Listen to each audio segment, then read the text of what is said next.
Hello and good morning.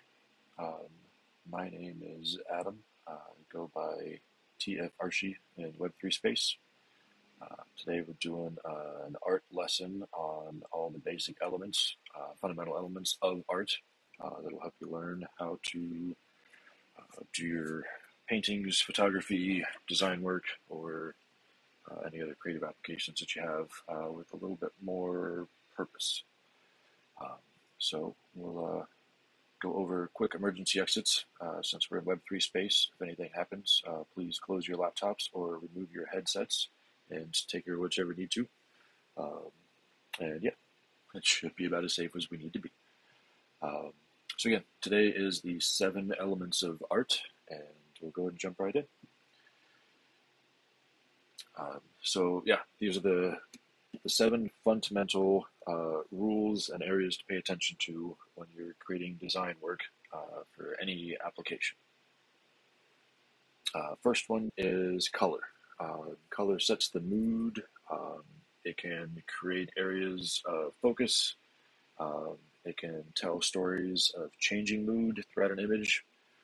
Um, and as you work in art and you do more, you'll find that you have kind of a set of colors or tones that you tend to use, and this tends to be what's kind of known as the artist's brand. It's the look that people start looking for or recognize when they see any particular artist's work. Um, Color is a very, very important part, and balancing proper colors and hues and tones, which, as the alpha says, we'll go farther into colors on our next lesson.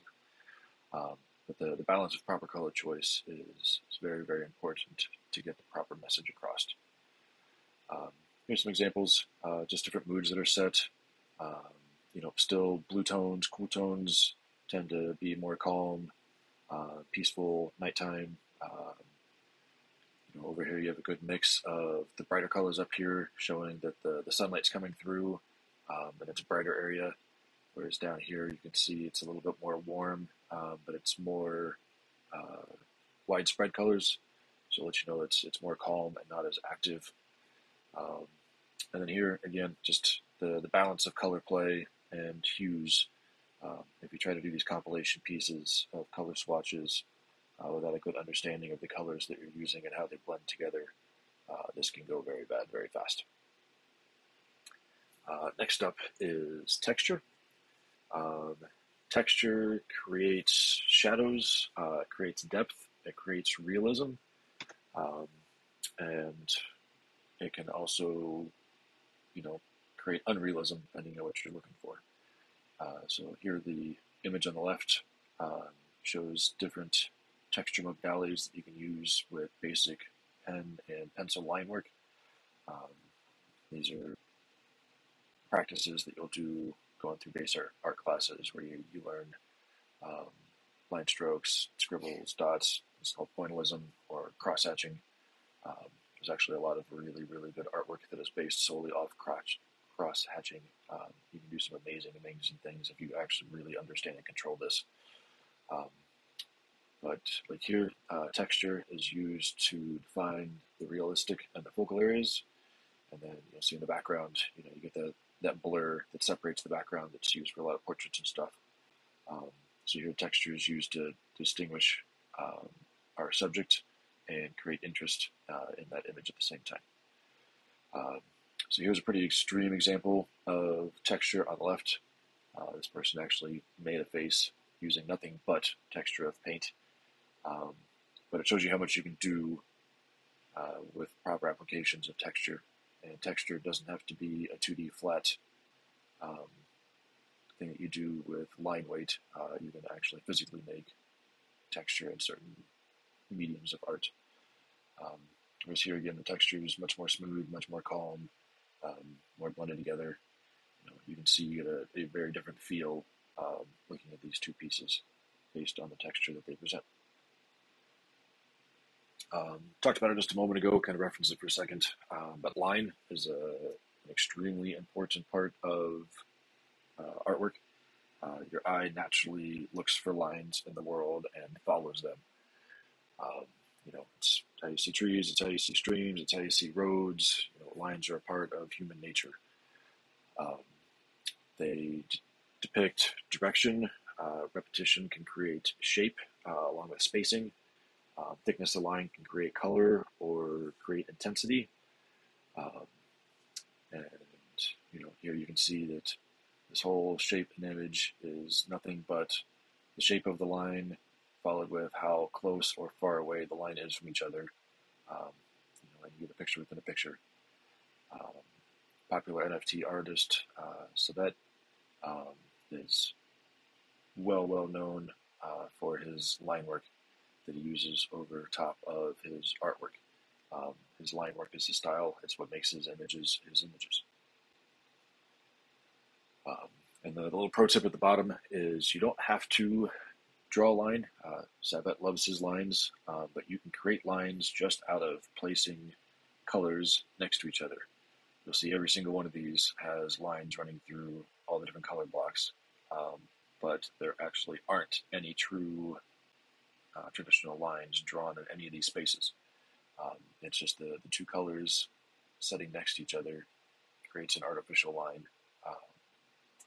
So it's a way to kind of blend softness into drawing or illustration, particularly when you're new. You don't have to line draw and fill in the spaces all the time. Just placing colors next to each other is a way to create that shape and that look that you're looking for. To transition us into our next element, which is shape. Shape creates space. It creates relationships between different items. Shape also is a very powerful tool to lead your viewer's eye throughout your picture um, and to bring it to different focal points. We talked about shape a lot in composition, particularly with triangles. And here's a famous painting from Picasso, and you can see again he has triangles hidden all over this painting. Picasso was obviously known for his shapes. Um, the cool thing about shapes and the thing to pay attention to is basic shapes, circles, squares, triangles, stuff like that. Your eye recognizes very quickly. You'll see here in the image down here, circle shape, you automatically look at it and focus on it. You understand what it is. So if it's overlaid circle shape over something else that's a little bit more abstract, you still have a comfort area to start looking at as you kind of branch out and get to the more interesting and more developed parts, um, such as down here, this abstract shape looks a little bit like a person. Again, your eye kind of isn't quite as comfortable, but it creates intrigue because it's not a well-known shape. Um, and as mentioned, particularly in photography, pay attention because many shapes are created by shadow. Um, Good light control and shadow control can create some super amazing images, but bad shadows can destroy a picture if you're not paying attention to it. Next up for our elements is value. Value is a little tricky. It's not very well understood. But basically, it boils down to kind of the intensity of the color. Um, it's kind of the second wave of your colors and your shapes, and it helps create mood and shape. Um, so here, value is used extensively in pencil work and line work. Um, Higher or lighter tone pencils, lighter graphite with darker graphites. You get your highlights, even though there's color there. The value is very light and creates the highlights. Um, the deeper, darker, bolder values create shadows, and then the play of gradients in value work is where a lot of your gradients and shadows come from. So mastering value gives a lot of depth to your images. It's also where texture comes from for pencils, pens, painting, more traditional forms of art mediums. So here's a couple examples. So like here, you have, your soft values, to kind of set your mood in the background. But you have your darker value areas here where the tree comes through, and particularly a little person on the boat. Um, and there, that shift of value from softer, lighter value to darker value um, gives the picture depth, and it also brings line work to let your eye travel around, and it sets your focal point all at the same time. Um, Here are a difference between the hard line values and the softer shaded values is what gives our cat some depth.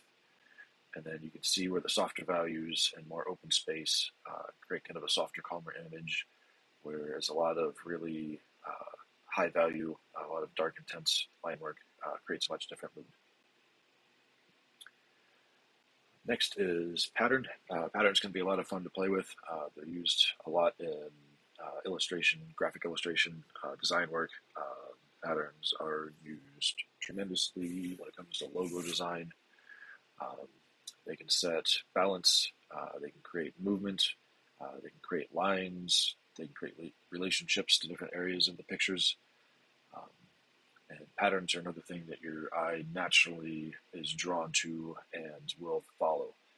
Um, so patterns are a good way to lead a viewer through your artwork if you're trying to tell a story. Here we've got some pattern work based with some color gradients. Um, and then, there are actually many artists that use pattern as a main form, the main element of their artwork. Klimt is a very, very, very well-known painter, uh, probably one of the most famous pattern artists of modern time. Um, but there are many different ways to bring in mood, movement, sense of depth and robustness using pattern work in all kinds of different mediums. Next is space. Space is also kind of a tricky one. Um, Space is used as a primary source in minimalist artwork. Um, so here, space, the placement of the boat, along with the space that's around it, is what creates the mood of this image, and it allows you to comfortably see the focal point. Um, Particularly in minimalist artwork, where you place things within your space is very critical. Um, and if you need to know a little bit more about this, you can jump on my YouTube channel. Last two lessons were composition and composition part 2, which are both lessons about how to, particularly part 2, are lessons about how to place items within space to keep them comfortable, um, especially for minimalist work. Very, very important. Here's some more examples. Again, our space is completely what sets the mood, sets the focal point, allows the gradients, the colors, all the very subtle, delicate color gradients in here to work and make this image work.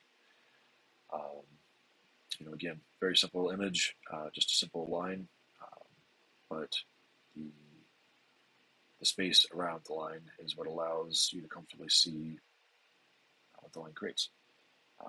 Escher, well-known artist, plays with many of these elements, particularly pattern, and he does an amazing job of balancing space and negative space. Negative space is when the quote-unquote empty space in between other items in your art actually creates shape. And for some people, they actually use that empty space as the main focal point of their artwork. So that's a quick rundown of our 7 basic elements of art. Be doing a full lesson on each of these in the future, because there's a lot of details that come into all of these areas on how to use them and balance them correctly to control how you want to be able to set up patterns and tell stories and set mood within your art. But I hope this helps, and as you start going around throughout the rest of your week, and you start noticing images and photographs, look to see how many of the different elements you can identify in artwork that you run into. You'll find that usually 3 or 4 are pretty easy to find, and then if if you want a really good challenge, sit there and try to find ones that you can find where they very much highlight and focus on one major element, and use that as the, the focus and the main modality of their storytelling and the interaction from the viewer. Um, so again, this was Art and Tech Lesson from Transmedia Fox, presented by TF Archie. Um, right now we're doing these every Tuesday, 4 p.m. Um, if you have any questions, comments, or requests for more topics, leave them in the comments below on the YouTube channel. This video should be uploaded in the next few days for anybody's review that would like to see it. And that is it. Everybody take care today. Hope you learned something and hope you get to enjoy your art a little bit more. Take care.